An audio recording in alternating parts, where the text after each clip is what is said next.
March is known for the end of winter and the arrival of springtime, a season of warmth and renewal. For history buffs, it's also known for the date Julius Caesar met his last. But don't let time pass you by like a bunch of old Romans. Hello again, SA here. And I'm just here to remind you to get your copy of my book series, Glitch.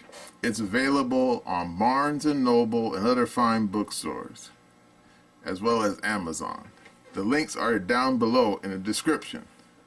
And while you're out enjoying the spring weather, you can also indulge in my story of a kidnapped teen model and a reluctant jewel thief who are on the run from the law. Yeah, you don't have to guess.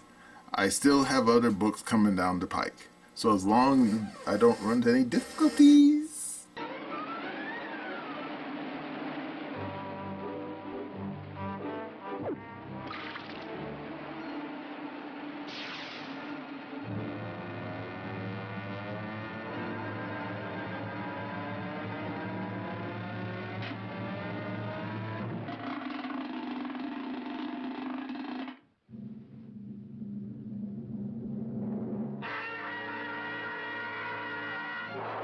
You'll be seeing those books too, I'm sure.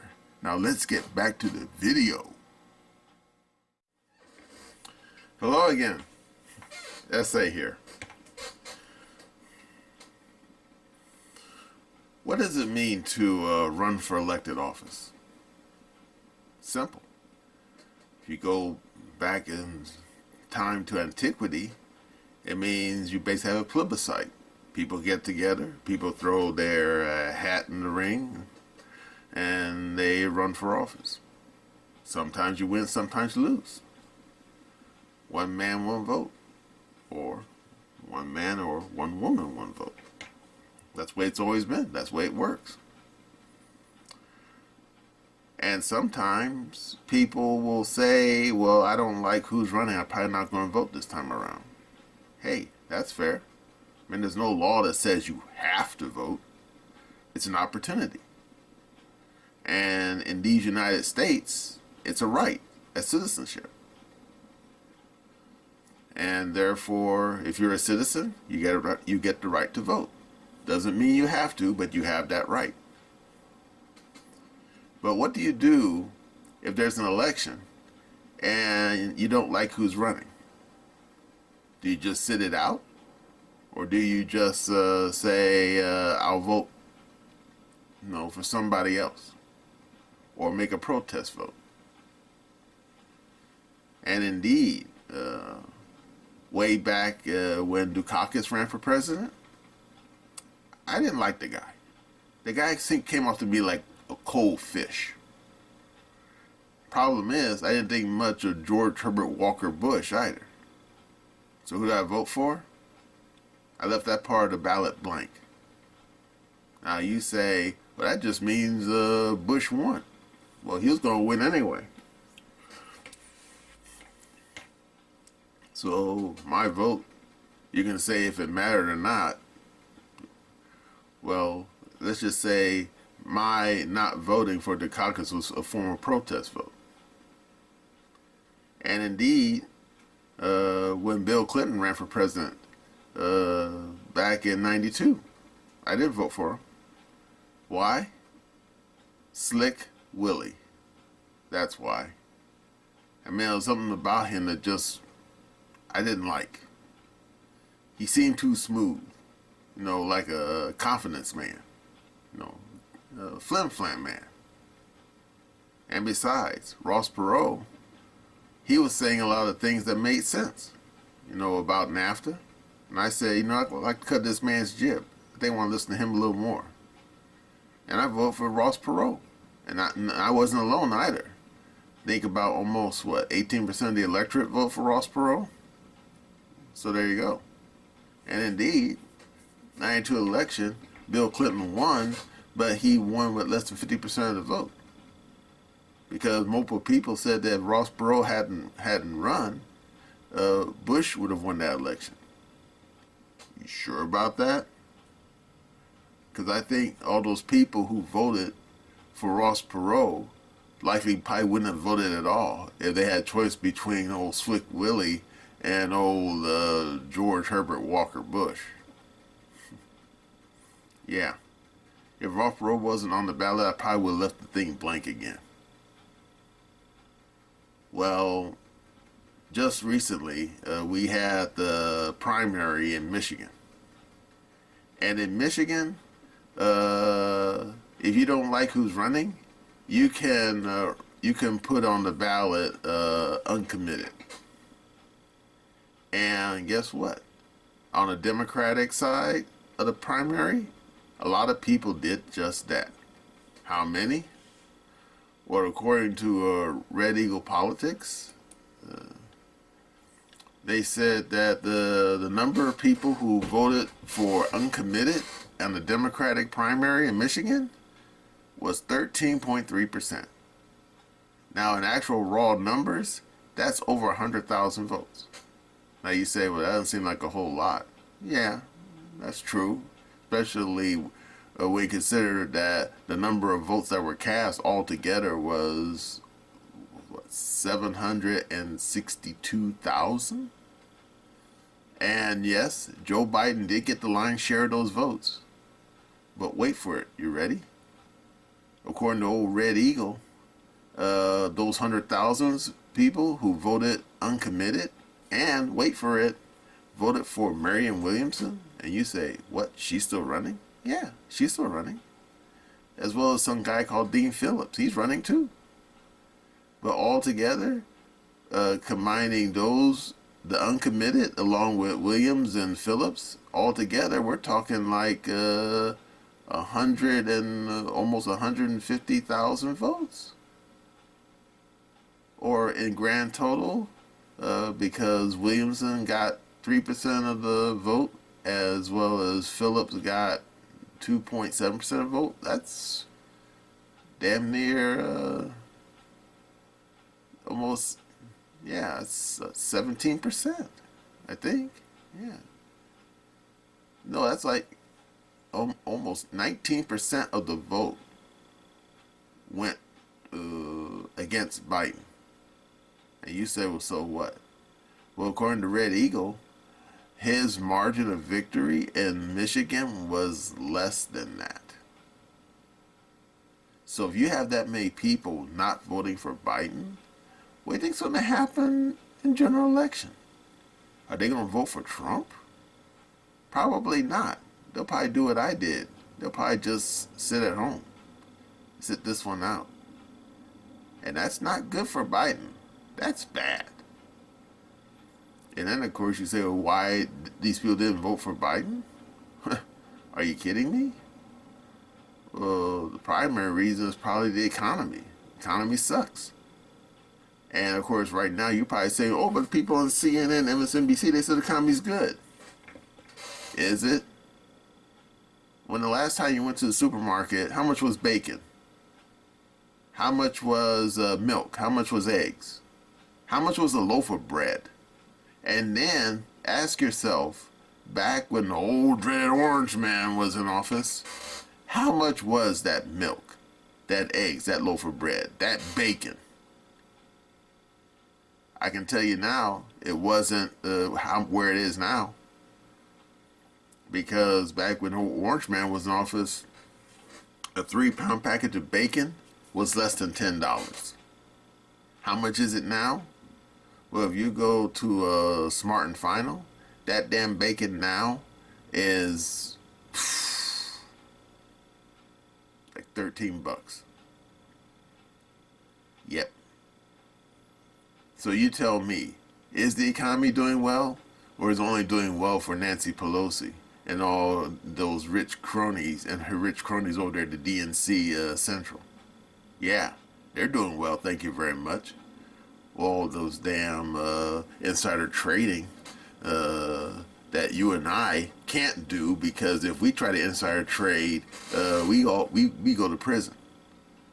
But because she's a member of Congress, hey, she can insider trade until her eyes fall out of her head. and she'll never spend a minute in jail for doing it. So there you go.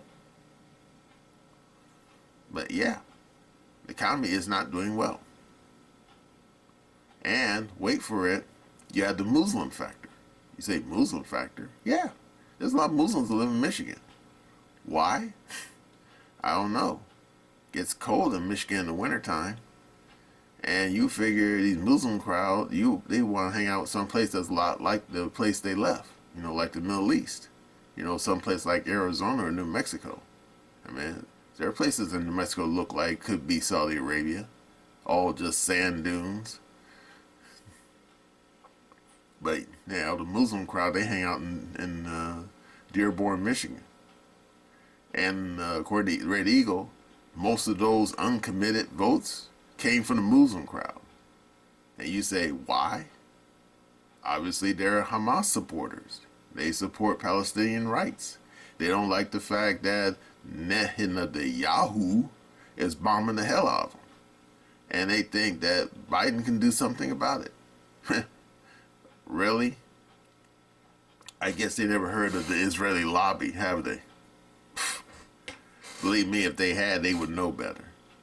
As long as the Israeli lobby is paying off all these people in D.C., those American-made bombs falling from those American-made F-15s and F-16s are going to keep on killing them Palestinians. No joke. That's the way of the world.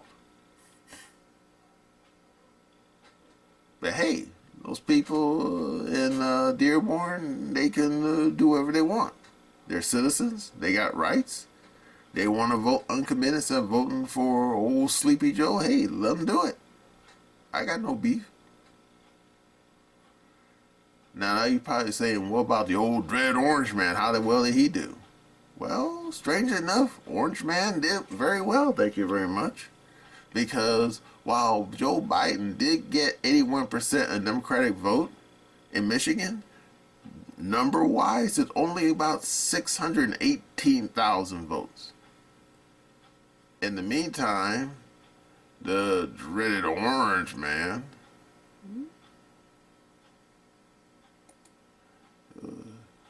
he got 68% of the Republican vote. Now you say, well, that's not very good.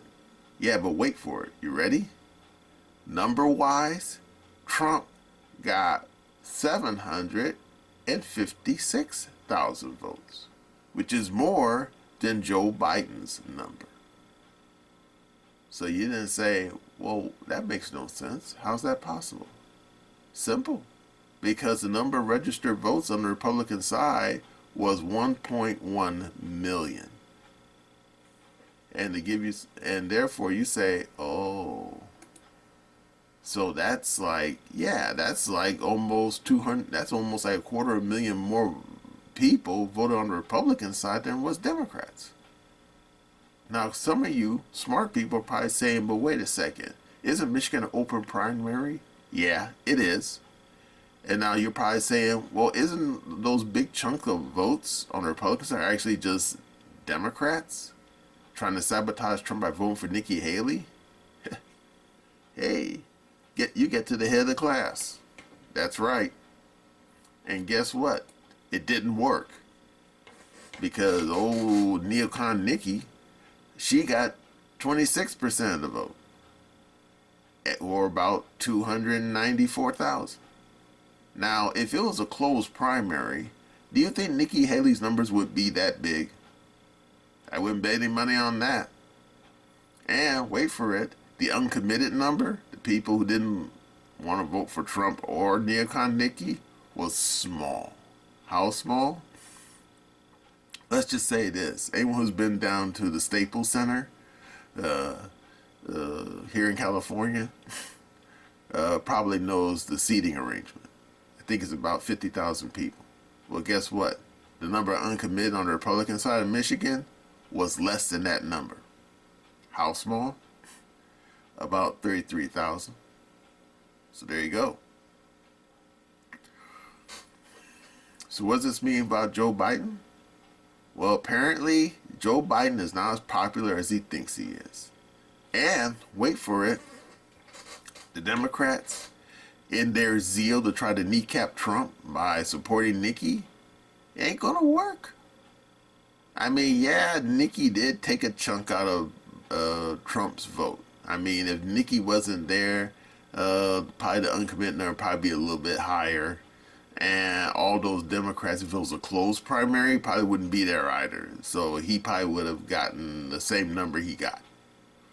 It's just that the Nikki Haley votes and the damn uncommitted votes probably be like not even on the board. Okay, there you go. But yeah, according to Tim, Tim Pool, yeah, I know. He said that the Democrats actually sabotaging themselves because the Democrats, they don't have like unlimited money. And the money that they're spending to prop up Nikki Haley is money that they could use in a general election because Trump is going to be the nominee, unless of course he slips in the bathtub and break his neck.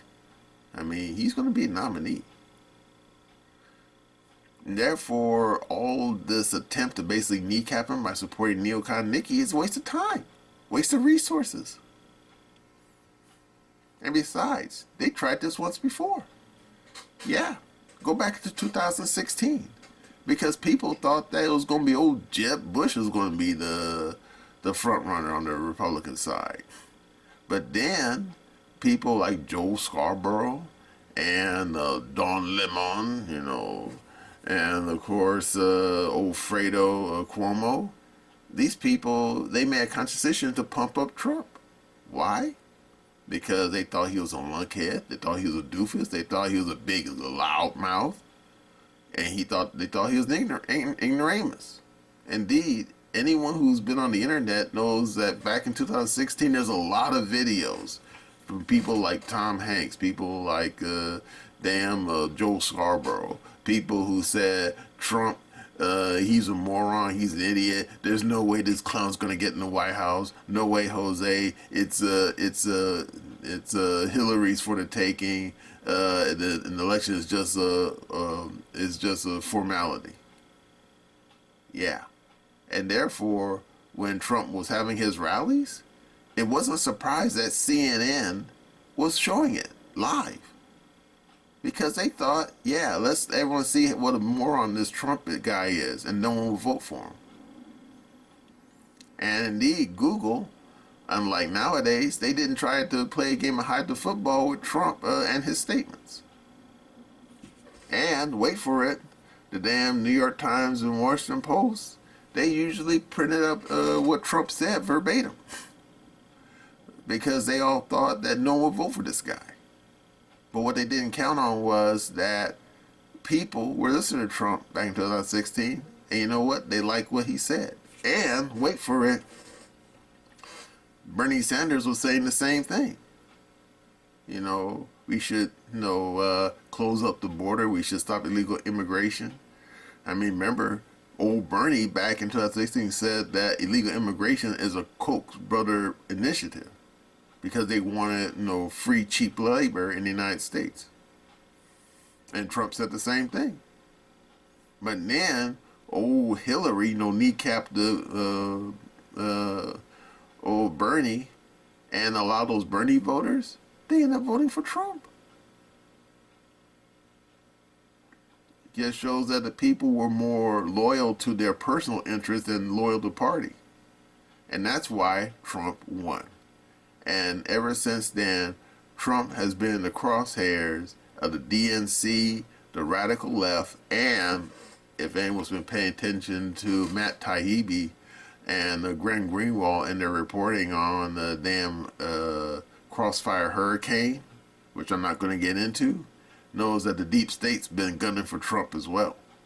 I mean, you think all those damn stupid criminal court cases on Trump is an accident? No. They're trying to stop him from becoming president. They're trying to put him in prison, which is stupid. But I'm not going to get into that stuff because this video will take too long. So what happens now?